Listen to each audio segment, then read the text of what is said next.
Thanks for coming to Melt tonight. Melt is a self-care technique that helps to support, protect, and stabilize the body and release the body of stuck stress that develops because of stress, maybe our eating habits and or just kind of environmental stress. So tonight we're going to do a couple of things. We're going to start out with a rest assess, and then we're going to go through a small soft ball hand treatment. Then we'll do a rebalancing technique, and we'll finish with a neck treatment, and then we'll finish fully with another reassessment, just to see how we've affected change across the global body. I want you to know that this is a slow technique. It's a way for you to give yourself some opportunity to see some change in your body and allow yourself to get stronger. And so for even the things that you like to do, like your running or your workouts, your body's going to be more adept and more able and capable to take on those stresses as well. If you have more information about this, you can always go onto my website, or you can always look on meltmethod.com, and you can look at, they have a streaming video line that you can also look at called Melt on Demand. So anyway, let's start with a rest assess. Go ahead and lay back onto your mat. Let your legs drop out and your arms open wide next to your side. Let your head sink back into the ground and begin to notice your masses and spaces as they touch or don't touch the ground. Your heels are masses, the back of your calves, your glutes, your rib cage, your shoulders, your arms. Your head is a mass. Taking a focused breath, notice the spaces in between those masses, the neck, the lower back, the back of the knees, maybe the ankles, and notice those spaces as compared to the masses. Next thing we're going to do is notice 4 areas that have common imbalances in them, starting with our shoulder girdle. In our shoulder girdle, ideally, we should have a full flat back onto the ground, starting at our shoulder and ending at about our end of our sternum. But if we have stuck stress living in our body, our head can feel off center. If we turn our head gently to the right and to the left, you may feel pull or tension, clicking or cracking or popping in your neck. You also may notice that all the weight feels like it's riding towards the top of the shoulder, or you feel bowing or the shoulder blades pinning back to the ground. Take a focused breath and see what you notice. The next area is your diaphragm. The diaphragm should also be resting to the ground. It draws your breath down into the body and releases the tension from the top and the bottom half of the body. If you have stuck stress living in your diaphragm, you may notice a very high feeling back arch that ends somewhere down or around or below your navel. Ideally, your back should feel relatively level to the ground with the small back arch going from your navel towards the top of your pelvis. You can even put your finger in your belly button so you can see where you feel that back arch is.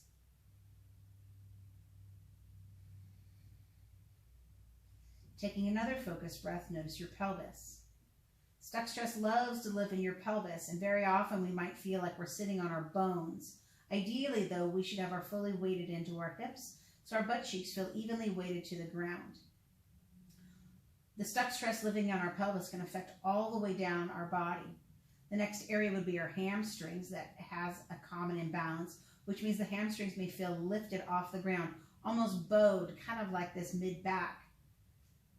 Ideally, your back of your hamstrings should touch the ground, the calves should be evenly weighted to the ground, and your feet should be dropped out evenly east and west. The last area that we're going to look at is this line down the midline of the body. So as you divide the body into 2 equal sides, you want to notice if one side of the body feels longer or one side of the body feels deeper than the other. Ideally, both sides of the body feel even. We want this sense of our body, this reflexive balance that is supposed to support, protect, and stabilize us to feel balanced, because that's what it does when we're not paying attention to it anyway. Take another focused breath and notice what you notice. And then let's slide the feet in so the shins are vertical and begin to roll to one side to bring yourself up. Bring yourself up to a sitting position, and we're going to begin with a soft ball hand treatment. So we have the large soft ball that we're going to use tonight. The reason why we'd use the soft ball first is because we want to go in nice and slow so our body gets accustomed to the movement of the ball and doesn't start out too hard or too fast. It's like a massage. When you go to a massage, the masseuse works the body nice and evenly and slowly with specific techniques and timing so the body actually accommodates for the movement better. So let's take that ball in the hand. We just did the rest assess so you could see that there were some imbalances potentially in your body. But now we're going to go more specifically towards the hand because the hand is the nerve ending line for all of the nerves that come up out of the neck and from the torso as well. So take that ball in your left hand and make a fist around that ball. And I want you to notice just how that fist kind of curls around. Does it feel tight, loose, even? Take a fist again, a couple of different times. Also notice the tension down the arm. Is there tension into the arm building or tension up and into the neck? Another couple of nice little squeezes. And then we're going to do the same thing in the other hand. Take the ball into the right hand, squeeze the ball, and just feel how the hand wraps around the ball. Does it feel even, light, or more firm? Take that ball around again. How does your thumb wrap around the ball? Is there tension in the thumb? Again, notice if there's tension coming down the forearm or if there's any tension building up into the neck and shoulders. Good, go ahead and take that ball. We're going to start with gliding. So we'll take that ball on the ground. We're going to place our hand over the ball. We're going to go across the heel of the hand. So the ball is on the ground, the other hand goes on top, and you're beginning this kind of arcing motion on the ground. And again, we use the large softball because we want to have even pressure. We are prepping the tissue. The key with doing gliding is consistent pressure.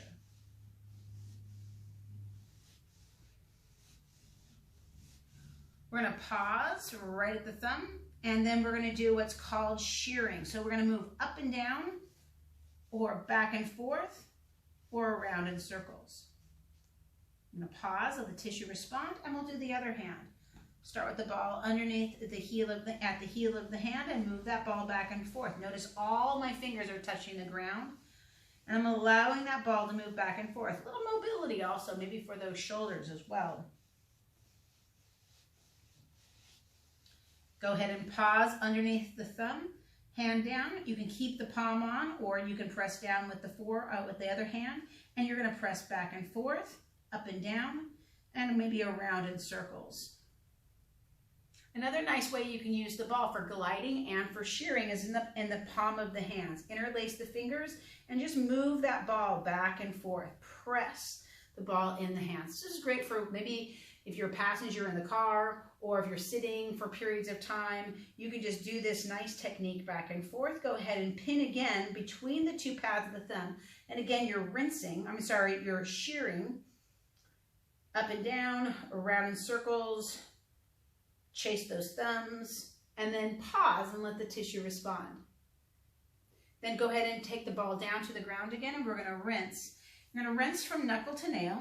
It's a one-directional movement, and we're taking the fluid that we kind of released out of the heel of the hand and moving it directionally up the arm. So it seems like we're going down, but that direction actually goes up. And then at the same time, we're getting a rinse down the palm of the other hand. Go ahead and switch hands, and we'll start with the pinky finger, ring, middle, index, thumb, and repeat again. One more time, all the way past to the thumb. Good, and then we'll do friction. And friction is a multi-directional movement. You can go up and down, side to side, around in circles. To the other hand, it also helps to open up the tissue for lymph and bringing that lymph flow back into and towards the heart. Go ahead and pause, and then let's reassess with the hand. Go ahead and grip the ball, nice. And then we'll grip the ball again on the other side, and then back to the first side, and notice if there's less tension going down the forearm.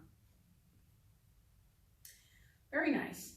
Now that we've finished our ball treatment, we're going to get back on the ground. We're going to get onto the roller.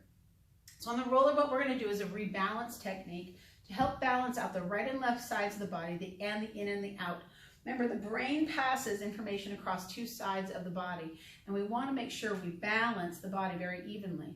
As well as this is going to help a movement for the shoulders and the pelvis as well, to help that reassessment when we go back to it, to see how our shoulders, our pelvis, and our diaphragm are doing when we have, to see if we've eliminated any of that stuck stress. So let's go back on the ground, lift up your right cheek, lift high up on the roller, and come back down onto the roller. You want to make sure that that roller is nice and even head to hips, so that you can touch the top without touching your head, hopefully, and reach down towards the bottom. Of course, if you're taller, you may be long on the roller, but you should fit just fine.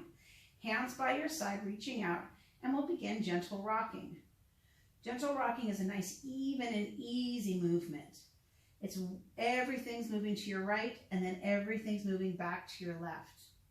If this is difficult in any way, you can pause in the center, and you can actually just move your eyes right and left, or you can do smaller motion. What you want to try to avoid doing is swishing from the hips. This is a tilting, like a baby in a cradle is just tipping back and forth, or an easy boat on the ocean, just tipping back and forth with the movement of the ocean. So for some people, this can make them a little dizzy. So if this is making you at all dizzy, just allow yourself to do less. We also have the opportunity, you can get a half roller as well, and that can help that problem as well. Go ahead and pause and just allow the body to adjust to being on this nice, soft, even roller, different than the harder, firm rollers. Inhale, take your hands, then thumbs at your navel, and then the index fingers and or middle finger touch right at the top of the pelvis, and we'll begin the tuck and tilt. Inhale, exhale, tilt, tuck the pelvis towards the face. Inhale again, and then tilt the pelvis back onto the roller. Ideally, you're not using your feet or glutes or your ribs to move the pelvis. You're just allowing the pelvis to do a small motion to see how the body's differentiating from the top to the bottom half of the body. Feel the length of the spine as you drop that tailbone down. And the body adjusting right and left. As you move, you can also use a deeper resonant exhale and use a shh. As you exhale, inhale, curl or tuck. Exhale, shh, to tilt.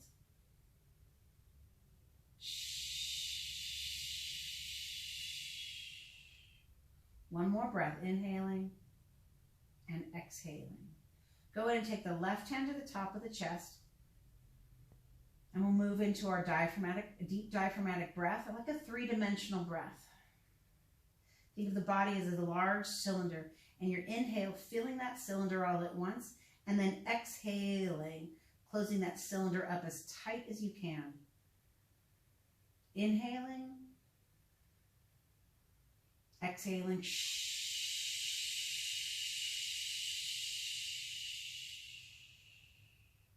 Inhale and exhale.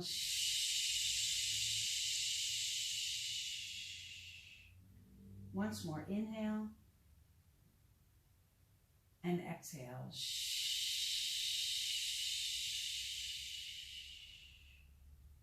Inhale, reach your arms straight out away from your belly button. So if you did just drop your hands would rest right on top of your belly button.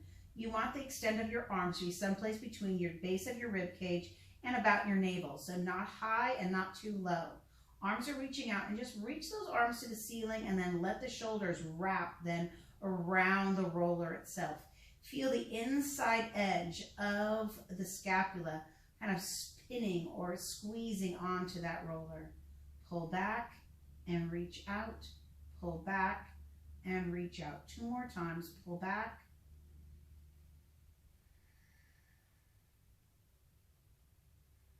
And if you'd like, you can do one arm then the other. And then pause. Keeping those hands about in line with the navel, pull the arms away from each other as if you're holding a big ball on top of your belly. Exhale and bring those hands back in just till the fingers touch. Imagine there's something stuck to each one of those fingers as you pull the arms away from the center of the body. And then close the arms back in again. You can use that SH, deep resonant sound breath.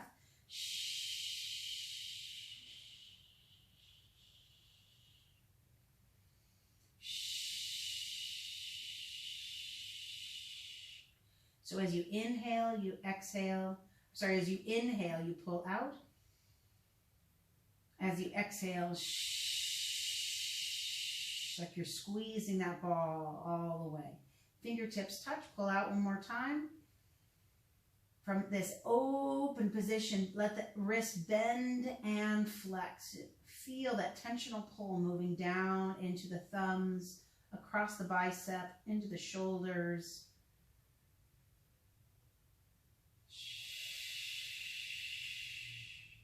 Pause, and then just turn the palms down to the ground.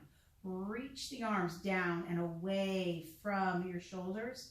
As you lift the chin just slightly towards the ceiling, begin to look towards your left arm, the arm facing you, and then reach outward with that right arm, the arm away from you, from me on the screen. Reach, inhale, exhale, inhale, bring your head center. Exhale, turn your head to your right and reach through that left arm. Inhale. Exhale. Inhale, bring your head center. And exhale, release those arms down by your side. Let's extend the right leg all the way out and roll gently off the roller. And we'll come back into a reassess. Letting those arms drop by your side. Chin again drops towards the ground. Shoulders are back. Head is back. Hips are down. Taking that just invitation into the body again. Feel the weight of the head. If the head feels more level, more stable on the ground, you can turn the head side to side. Notice the shoulders. If the shoulders feel more level, like the weight is down evenly down into the floor of the sternum. How's that diaphragm? Does that wailing back arch feel much less or lower to the ground? Taking a focused breath, focus in on the pelvis. How does the pelvis feel right and left sides? How's those hamstrings? Do they feel like they're getting closer to the ground?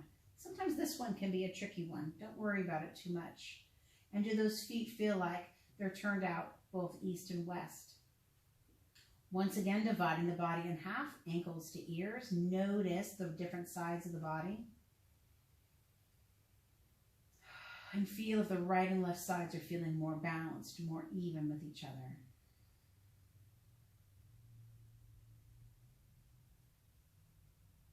Just go ahead and slide your feet in so your shins are vertical again. And we'll begin to roll to one side just for a moment. You're going to grab that roller. We're going to place the roller behind the neck. Laying back on the roller. The placement of the roller is at the base or the bottom of the hairline. So you can see that my hairline here and there's where my neck is. So it's not underneath my neck. My neck isn't hanging over the roller. It's where the hairline meets the neck. And you really know that you have it in the right spot when you begin to nod your head. If it's all taking up and encompassing the entire neck space, it's a little too low. And if it's squirting out or moving around a lot, it's probably a little bit too high. If the roller moves while you're doing this a little bit, you can readjust the roller so it's in a better position. So again, just begin nodding the head back and forth. Let the chin drop. You're going to feel some pull in the back of the neck. And you're not pressing your head hard into the roller. You're just allowing the roller to move with the nodding of the head.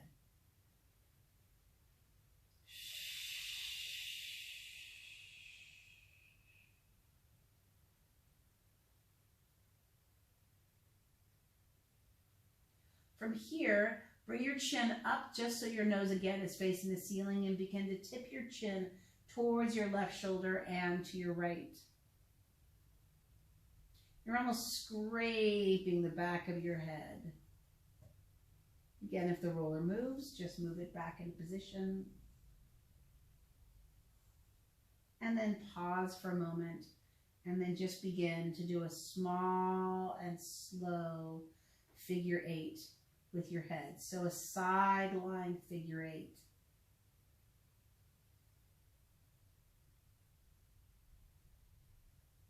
Moving all those neck muscles. And then pause. Take the roller out from underneath you. Place the roller by your side, and we're going to finish with a final rest assess. Arms down by your side, chin towards your sternum. And I want you to just notice and re-invite yourself back into the body, and just notice how your body is laying down on the ground now. Notice those masses and spaces like we did at the very beginning. Do they feel more even with each other?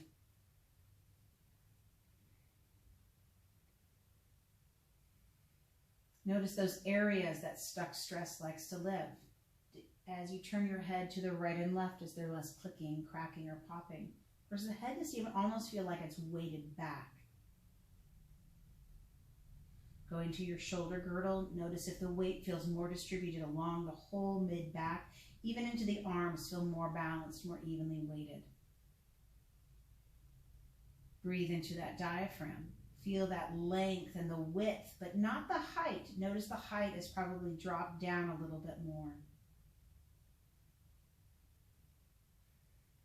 Bringing your intention into your glutes, into your pelvis. Notice if the pelvis seems a little bit more even, a little bit more level. And there's less weight just sitting in the center of the pelvis. And notice the hamstrings. Do the hamstrings feel like they're touching the ground? Which is a great effect, especially after if you've just did that neck work right there, just for a moment, those legs get more level to the ground. And then finally, we have those feet turning out east and west, and that divide in the body, the reflexive balance, how the body perceives itself to support and protect itself.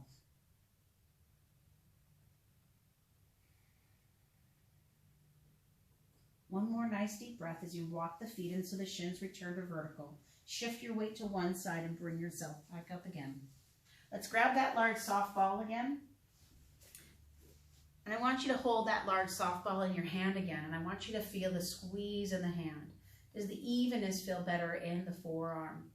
Does the squeeze feel more even as you wrap your whole hand around the ball?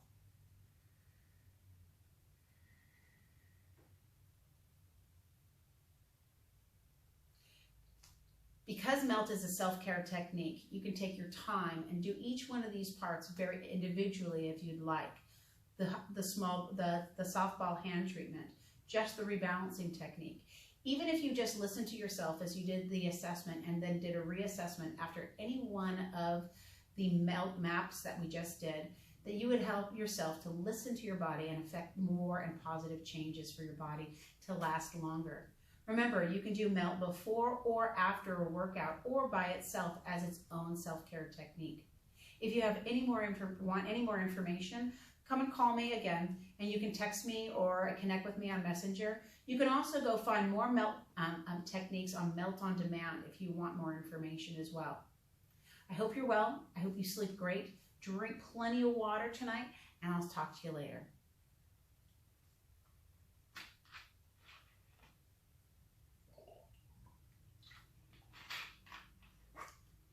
Have a great night.